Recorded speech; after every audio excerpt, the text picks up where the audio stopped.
Welcome to this explainer. Look, let's just be completely honest with each other right now. If you're watching this, there is a very, very high chance you are supposed to be studying at this exact moment. You're staring down the barrel of upcoming exams, the pressure is mounting, and instead of actually doing the work, you're looking for a distraction. Well, you found one, but I promise you it's probably not the one you wanted. It is time to stop making excuses, stop acting soft, and finally face the reality of your academic survival. Act like I'm your coach right now, because we're going to get your mind right. So let's get straight to it. Are you sitting there right now just waiting? Waiting to magically feel ready to open your books? Are you seriously waiting for some sudden lightning bolt burst of inspiration to wash over you before you tackle that difficult chapter? Because I'm telling you, if you are relying on motivation to get you through these exams, you've already lost the game.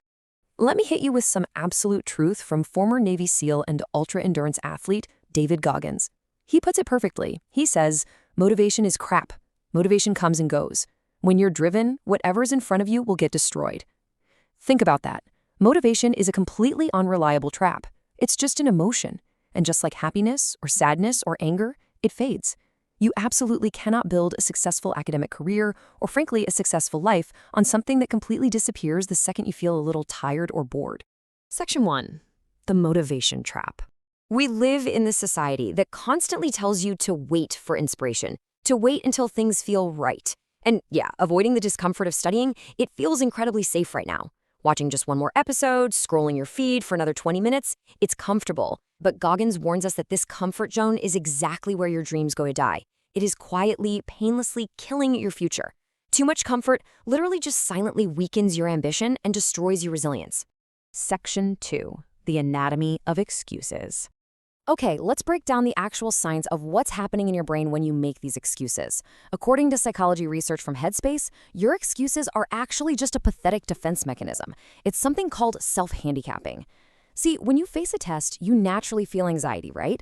So to protect your ego from the shame of potentially trying really hard and still failing, your subconscious builds a barrier. It shifts the blame. It's just your brain's sneaky way of giving you a built-in excuse for failure so you don't look or feel inadequate later. You are literally sabotaging yourself just to protect your feelings. Think about the tug of war happening inside your head right now. Breaking a bad habit requires massive conscious effort because your old, lazy habits are carved super deep into a part of your brain called the basal ganglia.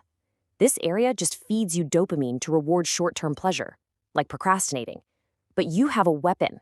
It's your prefrontal cortex, specifically the infralimbic cortex.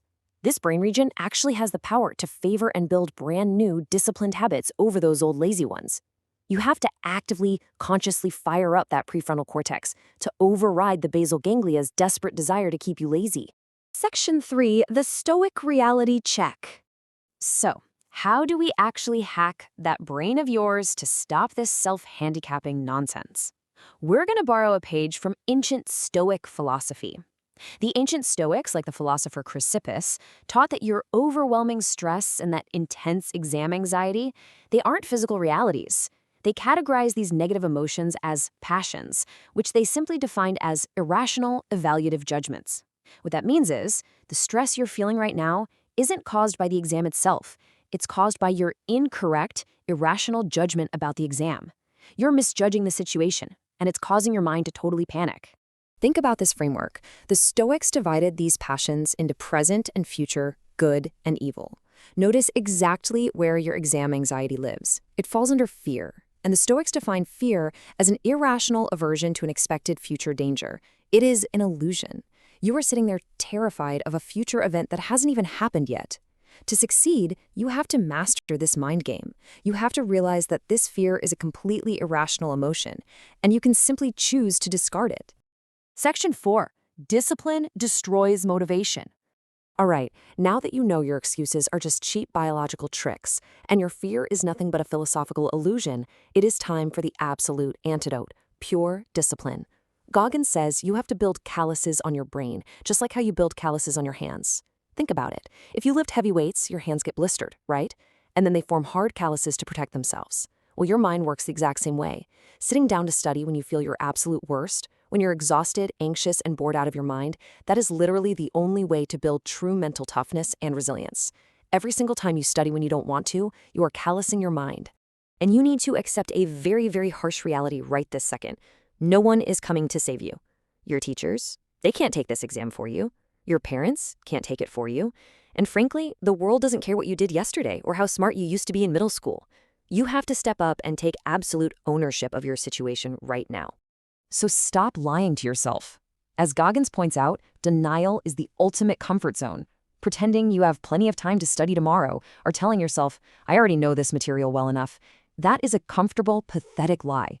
Real personal growth and real academic success only starts the exact moment you look in the mirror and tell yourself the brutal, unfiltered truth about how much work you actually need to put in. Section 5. The No Excuses Playbook. Okay, we are completely done with the theory. This right here is your tactical execution plan. I want you to follow these 4 actionable rules immediately. Rule number 1, start with one hard thing daily. Open the absolute hardest textbook first to intentionally build that mental callus. Rule 2, stop waiting for motivation. Build a concrete routine and execute it whether you feel like it or not. Rule 3, talk to yourself with extreme accountability. Replace I can't do this with this is incredibly hard, but I am doing it anyway. And rule 4, push past the laziness and do not stop just because you feel a little fatigued. You must adopt what we call the completion mindset. As Goggins says, you cannot stop when you're tired. You stop when you're done. You don't get to close your books just because the revision gets a little boring. You do not walk away because your brain begs for a break or because your basal ganglia is screaming for a quick hit of dopamine from your phone. No. You stop when the chapter is finished. You stop when the practice test is scored. At the end of the day, the only thing standing between you and greatness is you. No more self-handicapping, no more illusions about the future. So I'll leave you with one final question to think about. What are you going to choose today? The temporary, fleeting pain of discipline, or the permanent, lifelong pain of failing your own potential? The explainer is over. Shut this down, put your phone in another room, open your books, and get to work.